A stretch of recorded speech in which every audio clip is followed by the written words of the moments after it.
वहाँ पर राज्य के चुनाव होने जा रहे हैं। हमने देखा और आप पर एक आरोप लगा कि कांग्रेस पार्टी एक सॉफ्ट हिंदुत्व की तरफ आगे बढ़ रही है। एके एंटनी ने अपनी रिपोर्ट में भी कहा कि ये बहुत ज्यादा मुस्लिम तुष्टीकरण की वजह से 2014 हार गए। तो आप इस पर क्या कहेंगे कि क्या आपको मंदिर जाना, पूजा पाठ करना, इसकी जरूरत महसूस हो रही है अब? देखिए, एक बात मैं स्पष्ट कर दूं, इस देश में जो बहुमत है या इस देश का बोले जो यहाँ का समाज है वो हिंदू है, मेजॉरिटी हिंदू देश है। ये इसको नज़रअंदाज नहीं किया जा सकता। लेकिन उसी हिंदू देश ने ये संकल्प लिया था कि हम किसी और धर्म के, किसी और मजहब के लोगों को अपने से कम नहीं मानेंगे। और आइए हम एक ऐसा संविधान बनाएं जिसमें हमारी संख्या ज़्यादा होने पर भी हम अपना महत्व उतना ही मानेंगे जितना कि हम और धर्मों का महत्व अपने देश में मानेंगे। ये हमारा संकल्प है, ये हमारा कॉन्स्टिट्यूशन है।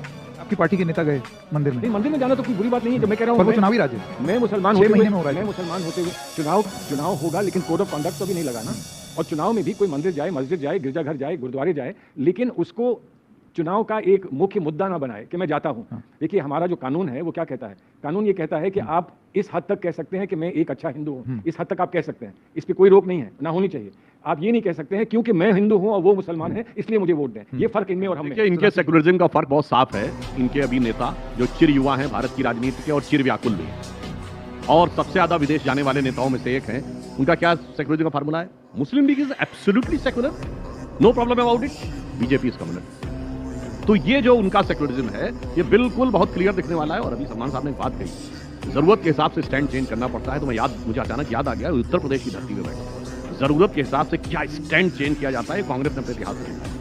आपने चुनाव की बात कही तो मुझे याद आया, भारत में एक ही चुनाव ऐसा हुआ है जहां राम का नाम लेकर चुनाव अभियान की शुरुआत की गई। नवंबर 1989 स्वर्गीय राजीव गांधी जी ने अयोध्या से राम का नाम लेकर राम राज्य के संकल्प के साथ चुनाव अभियान की शुरुआत, नवंबर 89। और एक साल के अंदर देखिए स्टैंड कैसे चेंज होता है। नवंबर 1990 और डेट भी बता दो, 2 नवंबर 1990 कार सेवकों पर गोली चलवाने वाली मुलायम सिंह सरकार को समर्थन दे दिया। तो इतना बड़ा change in less than span of 12 month आप नहीं देख सकते। वो उनकी व्याख्या है, परंतु मैं ये भी कहूंगा कि हमें इस बात की खुशी भी है, हम भारत की राजनीति में आए थे तो एक विचार बदलने के लिए आए और विचार का बदलाव देखिए, आज विचार में बदलाव आया। ममता बनर्जी जी चुनावी मंच से चंडी पाठ कर, प्रियंका गांधी जी देवी स्तुति करने लगी।